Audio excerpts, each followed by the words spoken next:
The curse of the empath. Have you ever wondered why you absorb everyone's emotions until they can't breathe? Empathetic, that soul hypersensitive who feels the pain of others as its own, is not experiencing a spiritual gift. According to Carl Jung, you are trapped in the most psychological pattern devastating humanity. Right now, in this age of collectivity, anxiety, and narcissistic rage, the empaths are drowning faster than ever. What would happen if this overwhelming sensitivity out in reality, your greatest power, waiting for you wake up? This is what changes everything. The empaths are not broken healers intended to absorb the pain of world. Jung discovered that in reality, they are mirrors of the collective shadow. All the darkness, shame, and fear that humanity refuses to accept face. That overwhelming empathy overwhelms you. Your unconscious mind has become a dumping ground for emotions projected from others. Exhaustion, anxiety attacks, the feeling of lose yourself. You are not weak. You carry psychological burdens that they reciprocated you. This explains the narcissist epidemic. The link's traumatic empaths destroy souls sensitive everywhere. They seek empathetic because they need someone who carry its unbearable shadow, someone whose boundaries are so porous that absorb anything. But this is what Yin revealed. When a person stops being a victim and begins to reflect consciously what he has absorbed, he becomes more dangerous than any narcissist could imagine. Your suffering is not insignificant. It is a sign that cries out for a transformation. Through the process of Jung's individuation, you will discover how to transmute this curse into power sovereign. You will learn why your sensitivity, how to set boundaries unbreakable, and why empaths awake. They terrorize those who once they were manipulated. Ready to find out? Why should you never have healed others? Let's start with the unbearable weight of feel it all. The empath absorbs emotions as a sponge that absorbs water, not by choice, but by nature. You enter into a room and immediately feel the anger that radiates to someone you don't know. Their anxiety becomes your racing heart. His depression settles in your chest like a stone. This intensification, emotional intelligence gift that everyone says it is, according to the Jungian research, is a state of psychological porosity that leaves you helpless against the pain of the world. This is what no one tells you about being empathetic. Your suffering is not only yours. You carry emotions that never you should have held back. That exhaustion chronic is an absorption overload emotional. Anxiety triggers that seem to come out of nowhere. You are capturing collective, unconscious material through what scientists they call it emotional contagion. Your hypersensitivity to moods of others is not mystical. They are yours mirror neurons working overtime, creating a psychological state in which you literally can't tell the difference between your pain and theirs. The empath experiences life through a nervous system without filters. Where others have limits, you have open channels. This intelligence, emotional, becomes a curse when every interaction drains your energy reserves. Depressive cycles deepen because you are processing not only your shadow, but fragments of that of the others. Overwhelm is not weakness, but natural result of perceiving beyond of normal human limits. But the mirror of shadow here is the profound truth that is hid in your suffering. This curse has a purpose ancestral. The empath serves as a mirror unconscious of humanity, and that unbearable sensitivity is about to become your biggest strength if you survive what comes next. The shadow. This is what Carl Jung called the darkness that you absorb as an empath. No, it's just about negative emotions. The shadow represents everything that the humanity refuses to acknowledge about itself same. Jung discovered that we all carry this psychic repository of traits disowned. But here is the revelation. Empaths don't just feel things shadows of others, but rather become living containers of collective unconscious. Carl Jung mapped this hidden landscape of the human psyche through decades of analytical psychology. He discovered that the unconscious mind operates through projection mechanisms. We literally project our darkness repressed over others. That person whose anger overwhelms you is projecting its shadow onto permeable. Jung called it the defense mechanism more primitive, and those who are empathetic with their psychological porosity are the screens perfect for these projections. The collective unconscious goes beyond personal shadows. It is the structure inherited psychic that contains all the repressed darkness of humanity. Every social shadow, every pattern archetypal of universal suffering. When you walk into a room and you feel an inexplicable fear, you are connecting with collective repression that extends along generations. Jung's model shows that empaths unconsciously reflect these hidden aspects, making visible the invisible through its own narcissistic symphony of mutual destruction suffering. That's why shadow work, it is impossible for empaths. Try to avoid shadows that not even are yours. The unconscious mind can differentiate between the material authentic staff and darkness absorbed collective. Jung warned that without consciousness, sensitive people become psychic trash cans for the traits repudiated by their environment. But understanding this changes everything. Once that you recognize that you are reflecting the shadow, not generating it, you can start the real work. The question is, so what? If your curse is actually the humanity's desperate attempt to see herself? Narcissism seeks empathetic like a guided missile that finds your target. The shadow you've been absorbing has a name, a face, and a mask great that hides a shame deep enough to swallow the world. The narcissist not only manipulates, but creates a false designed personality to channel its unbearable shadow directly into your permeable psyche.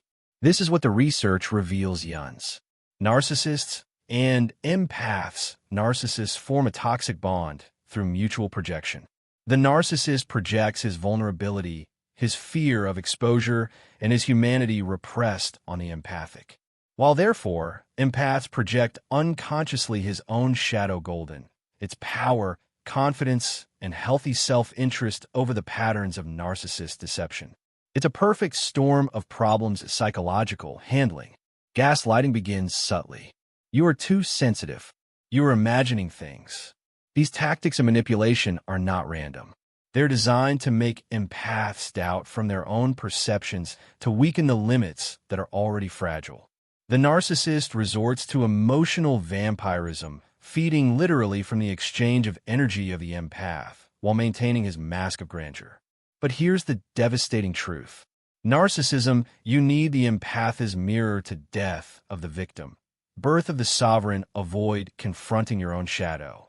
Every projection of anger, every moment of fury is actually the terror of narcissist to see his true self. The empathic becomes a channel psychic for everything the narcissist refuses to feel. This fusion codependent creates a vicious cycle where neither party has to confront your authentic self. Empathetic. They often spend years trapped in these dynamics, believing that they can heal or fix the narcissist. But you can't heal someone who uses your compassion as a weapon against you. The manipulation is intensified precisely when the empath is strengthened, when threatens to cease being a container convenient for shame projected. The only way out begins with one betrayal so deep that it destroys everything illusion. And in that rupture, something extraordinary begins. Individuation begins where betrayal tears you apart. Last illusion. That devastating moment when the mask finally falls narcissistic is not destruction. It is the first stage of alchemy, psychological.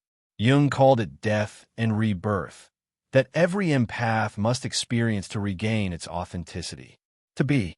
This is what happens. The suffering you have endured turns into your raw material for transformation or alchemy. The ancient practitioners, they turned lead into gold through specific stages. For empaths, the process is psychological. They transmute pain into wisdom through conscious integration. The overwhelming emotions that once drowned are the catalyst for developed psychological sovereignty. Being, not your ego, but your true self-center, emerges through work with the shadow, a unique challenge for the empathic. You must overcome layers of absorbed projections. wondering, is this it or theirs? This separation, the alchemical separation, it is unbearable. Every emotion must be examined, every question pattern. But when you get your feelings back authentic from the heap of projections, alien, something profound is happening. Individuation transforms the way in that empaths experience the sensitivity, dangerous truth of integrated power instead of unconscious absorption. You develop conscious discernment. The boundaries you forge are not walls. They are alchemical vessels, containers strong enough to harbor your own psychological treasure while remaining permeable to the genuine connection. This is the dissolution of the ego's service of something greater, the emergence of your sovereign being. Jung revealed that the suffering has a purpose. There is no return to consciousness without pain. Empaths, this truth is deeper. Your pain was not random or insignificant. It was your psyche's desperate attempt for forcing a transformation. Every narcissistic relationship, every vampire energetic, every moment of absorption overwhelming drove you towards this alchemical moment.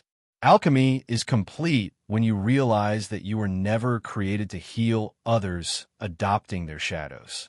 You were created to model what it looks like when someone does his own shadow work, achieves individuation, and emerges complete.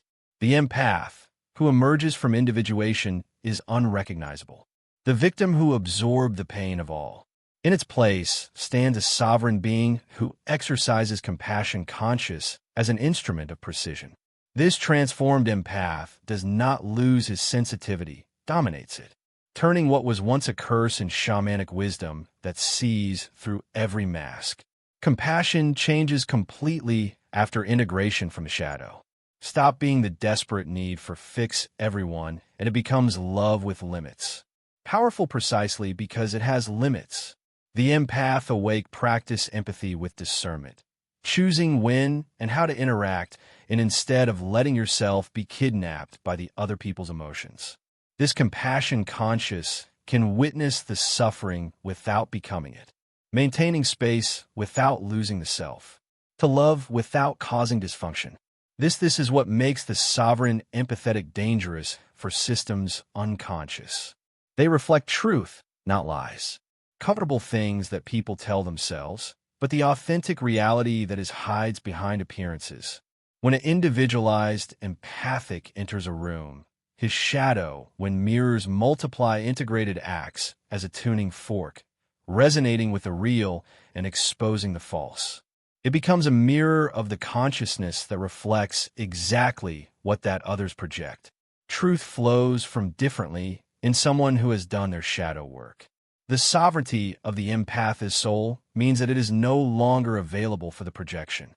When someone tries to turn it into a container for repudiated darkness, it just doesn't work. This power of telling the truth is not aggressive. It is the natural result of wisdom incarnated by someone who knows exactly who he is and who he isn't.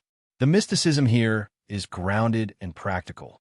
The empathic awakening proves that authentic connection only is possible between two complete beings. Its mastery of resonance allows for a deep intimacy without fusion, foolish with passion, without self-sacrifice, truth without cruelty.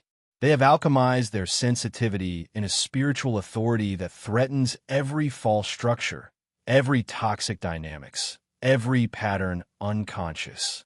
That's why narcissists, they fear the awakened empath. That's why they conscious boundaries feel like a rejection of energy vampires. The sovereign sees everything. The empathic, who completes individuation, not only is not transformed, but activates something in the collective unconscious, as if would throw a stone into still water. A awakened sovereign creates waves in the psychic field shared by the humanity. This is not mysticism, is the observable pattern that Jung discovered in mythological structures of all cultures. The collective unconscious responds to the empath's awake like a giant asleep who wakes up. These mirror sovereigns who walk among us trigger what parapsychology called morphic resonance. When a person integrates his shadow, becomes more easy for others. The archetype of the wounded healer, transform into conscious sovereignty in an individual, is actualized in the dream collective of humanity. This is where it gets deep. Archetype. The patterns are evolving. The old archetype of the empath, the servant suffering, the perpetual victim, is dying. In its place emerges the mirror sovereign, the conscious catalyst. Outro. Even artificial empathy in our technology reflects this change. AI systems that learn to recognize emotions. Network algorithms, social networks that detect health patterns mental. They are digital shadows of the natural function of the empath, mirrors technological needs of ours collective of being seen. The collective unconscious is using all channels available. Modern mystics on the networks, social, shamanic wisdom, and therapeutic practices, practical magic disguised as life coaching. All these are expressions of the same archetypal activation. The path of the empathic from victim to sovereign is becoming the roadmap of the humanity for the evolution of awareness. When several woke up empathetic to the coexist in the same space, it happened something extraordinary. They create what Jung called a constellation, an activated archetypal field where the truth becomes inevitable, where the shadows cannot be hidden, where the authentic connection becomes the only option. This is an awakening collective in action, not by force, but by resonance. The archetype has spoken. The age of the unconscious absorption is coming to its end. The age of mirrors conscious has begun. Every empath who completes their process individuation contributes to this collective intelligence, to this field morphic awakening. You're not only healing yourself, but you're updating the system humanity's operative. The empathic, what you are now, would terrify the person you were 6 chapters ago. Do you remember drowning in the emotions of everyone? Crushed by their projections, unconscious? You are now sovereign, managing boundaries conscious that transform your sensitivity of curse to power of precision. When someone projects their shadow, if something happens to you tomorrow, don't worry, we'll absorb. It will reflect it with a fierce compassion, forcing them to confront what they have repudiated. This is your new reality. The crowds give you energy instead of exhausting yourself. Narcissists, run away from your truth, and from that crushing anxiety has become your system early warning for projection. You have mastered what Carl Jung, individuation, transformation alchemical of an unconscious victim in a conscious catalyst. Here is your choice. Will you use your empath? Will you dare to be the mirror that awakens to those around you? Does nature keeps it small and safe? Or do you dare to be the mirror that awakens to those around you? The world desperately needs conscious empaths who have integrated its shadow and emerged unbreakable. Comment below which shade you will leave behind. Take today, and if you're ready to master the depths of the Jungian psychology, subscribe to receive more perspectives transformers. The empath, you were never meant to be healed by absorbing the pain. You were born to awaken consciousness itself.